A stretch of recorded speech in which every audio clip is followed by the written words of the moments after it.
નમસ્કાર દોસ્તો, સ્વાગત છે તમામ મિત્રોનું। દોસ્તો આજે વાત કરીશું આપણે મોબાઈલ રિચાર્જને લઈને એક નવી અપડેટ સામે આવી છે। ગ્રાહકોને ફાયદો થવા જઈ રહ્યો છે। આજકાલ ટેલિકોમ કંપની જે પોતાની મનમાની વધી ગઈ છે, એના જ કારણે કરોડો એવા ગ્રાહકો છે જેને નુકસાનીનો સામનો કરવો પડી રહ્યો છે। કારણ કે જેમને જે પ્લાન તૈયાર કરી રાખ્યા છે એને એ જ તમારે લેવા પડે છે। માં પણ ખાસ કરીને તમારે SMS અને કોલિંગ માટે જો કોઈ પ્લાન પસંદ કરવો હોય તો આ માટે કંપની પાસે હજુ સુધી કોઈ પ્લાન જ નથી। એટલા માટે તો થઈને હવે ટ્રાય એટલે કે ટેલિકોમ રેગ્યુલેટરી ઓથોરિટી ઓફ ઇન્ડિયાએ નવો નિયમ બનાવ્યો છે, જેને જ કારણે જીઓ, એરટેલ, વીઆઈ આ બધાને તકલીફ પડી રહી છે। ત્યારે ક્યાંક ને ક્યાંક નવા નિયમ છે અને તમારે માટે કાયદાની વાત શું છે આ જાણીએ આજનો વિડીયો।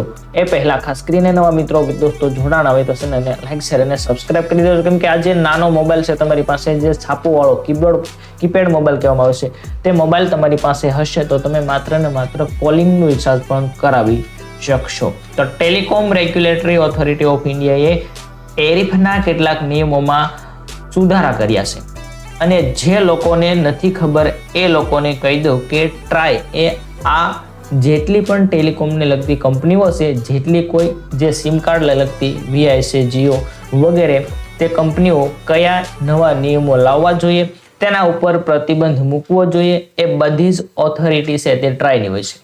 અને આની સાથે સાથે ઓથોરિટી છે જે ગવર્મેન્ટ ઓફ ઇન્ડિયાની અંદર પણ આવે છે।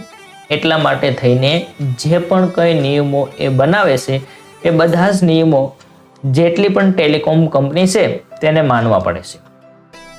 એમને જ ટેરિફને લઈને કેટલાક નવા નિયમો બનાવ્યા છે। એ મુજબ હવે જેટલી પણ કંપનીઓ છે તે ટેલિકોમ ઓપરેટિવ કંપની છે, જેમાં વીઆઈ આવી જાય, જીઓ આવી જાય, એરટેલ આવી જાય, બીએસએનએલ પણ દોસ્તો આની અંદર આવી જાય છે। આ બધી જ કંપની હવે નિયમો લાગુ પડી જશે। મહત્વનું એ છે કે અત્યાર સુધીમાં શું થયું, અત્યારે તમારી પાસે જો કોઈ કીપેડ મોબાઈલ કે ફીચર ફોન હોય તો પણ તમારે તે ડેટાવાળું રિચાર્જ કરવું પડતું હોય છે, એવો પેકેજ કરવો પડતો હોય છે, જે રિચાર્જ પ્લાન હોય તે કરવું પડતો હોય છે। એટલા માટે થઈને અત્યાર સુધી કેટલું નુકસાન, હજારો કરોડ રૂપિયાનું નુકસાન થયું છે। ખાસ કરીને કીપેડવાળા ફોનવાળા છે તેવા લોકોને ઇન્ટરનેટનું રિચાર્જ કરાવે તો તેનું નુકસાન જતું હતું।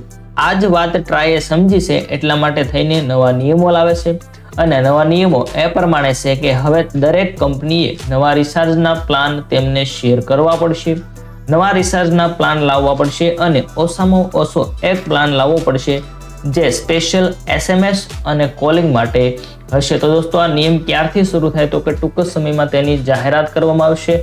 જો હમણાં તારીખની પણ આપણે આગળ વાત કરીએ, જેની અંદર પહેલા જે રીતે આપણે રિચાર્જ નાખતા તમારા અકાઉન્ટની અંદર બેલેન્સ હશે ત્યાં સુધી તમારું વેલિડિટી રહેશે તેવું આવશે। તમને ડેટાની સુવિધા નહીં મળે, જેમ કે SMS અને કોલિંગનું તમે રિચાર્જ કરાવો તો ડેટાની સુવિધા નહીં મળે, તો સાદો મોબાઈલ હોય કીપેડ વાળો તો તેની અંદર આ સુવિધા સરળતાથી ચાલતી હોય છે, પરંતુ પ્લાન સસ્તા છે। જો તમને નથી ખબર તો તમને કહી દઉં કે આ પ્લાન હતા આપણા સમયની અંદર, પહેલા મિત્રો વાત કરીએ તો 10 રૂપિયા, 20 રૂપિયા, 25, 30, 50 અને 100 સુધીના રિચાર્જ કરી જ નાખતા હતા, પરંતુ હવે 3G અને 4G આવ્યા બાદ ક્યાંક ને ક્યાંક આ પ્રાઇવેટ ટેલિકોમ કંપની છે એને મનમાની કરવાની શરૂઆત કરી નાખી હતી।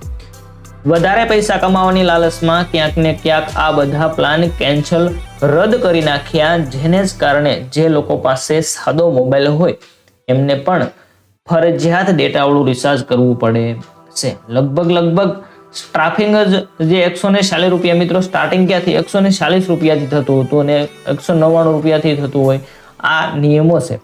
તો હવે 24મી જાન્યુઆરીથી લાગુ થવા જઈ રહ્યા છે। 24મી જાન્યુઆરીથી તમે સાદા મોબાઈલની અંદર સાદું નાનું રિચાર્જ પણ કરી શકશો, એટલે કે અત્યાર સુધીમાં અવેલેબલ નથી, પરંતુ 24 જાન્યુઆરીથી અવેલેબલ થઈ જશે। માર્કેટિંગ રિચાર્જના પ્લાન જે છે તમને ટૂંક સમયમાં જોવા મળશે। ઓછામાં ઓછું એક એવો પ્લાન હશે જે માત્ર ને માત્ર કોલિંગ અને SMS માટે હશે। હવે બધાની વચ્ચે તમને એક પ્રશ્ન ચોક્કસથી થયો હશે કે શા માટે આ પ્લાન લાવવાની જરૂર પડી? તો એક રિસર્ચ પ્રમાણે અત્યારે પણ આપણા દેશની અંદર 15 કરોડથી વધારે લોકો પાસે સાદા મોબાઈલ છે, એટલે કે કીપેડ વાળા મોબાઈલ છે, જે લોકો પાસે કીપેડ વાળો મોબાઈલ હોય એને ડેટાનું શું કામ વળી એ નથી ખબર, એટલા માટે તો થઈને કંપનીનો ફાયદો થાય એટલા માટે થઈને આ બધી જ જેટલી પણ ટેલિકોમ કંપની છે એ બધાને ડેટા વાળો પ્લાન છે તે રજૂ કર્યો હતો અને જે SMS અને કોલિંગ વાળો પ્લાન હતો એ કેન્સલ કરી નાખ્યો હતો. એના જ કારણે 15 કરોડ જેટલા પણ યુઝર્સ છે જેને નુકસાની થઈ રહી હતી.